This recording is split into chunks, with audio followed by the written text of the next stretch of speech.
Sebuah warung makan di Jalan Semarang, Kota Medan ini telah menyajikan sup labi-labi sejak 26 tahun lalu. Memang tak banyak tempat yang menyajikan sup labi-labi. Sup biasanya menjadi hidangan pembuka yang menggugah selera makan.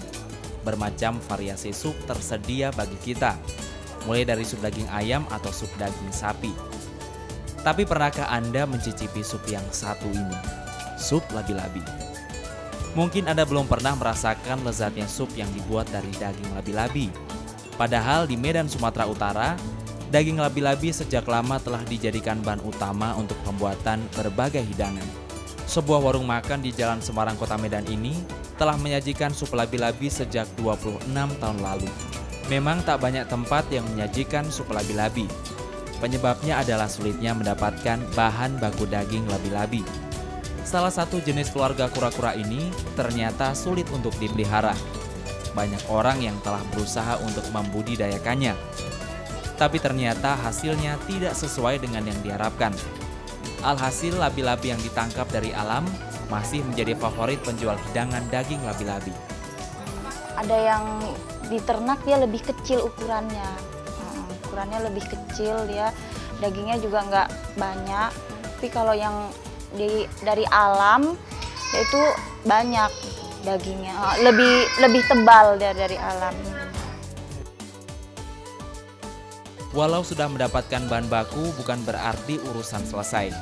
Masih ada tantangan lainnya, yaitu sulitnya memasak sup labi-labi. Jika dicermati, paling tidak ada 3 tahap yang harus dilakukan sebelum sup labi-labi siap dihidangkan. Setelah membuang bagian cangkangnya, bagian dada labi-labi dicelupkan ke air hangat agar kulit ari labi-labi terkelupas.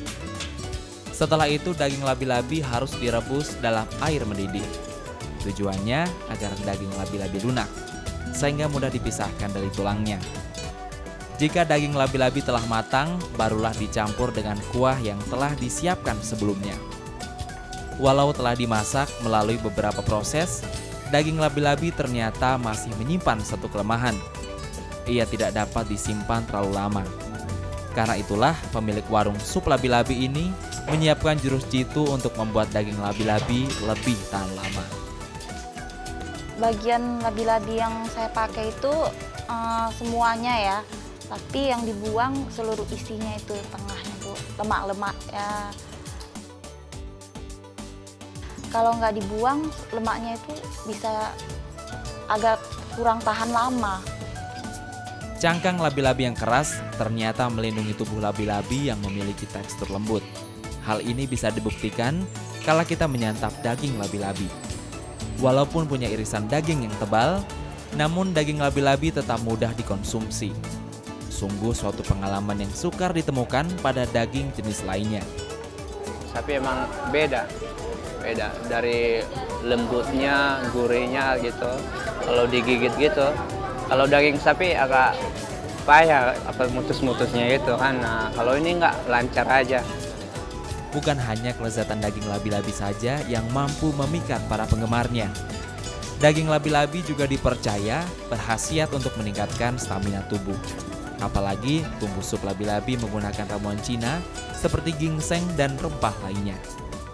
Yang labi-labinya itu, kalau kita makan itu bisa melancarkan darah. Setelah itu dalam tubuh kita itu nggak kaku kita, karena darah kita itu lancar, nggak ada pegalnya itu kurang gitu.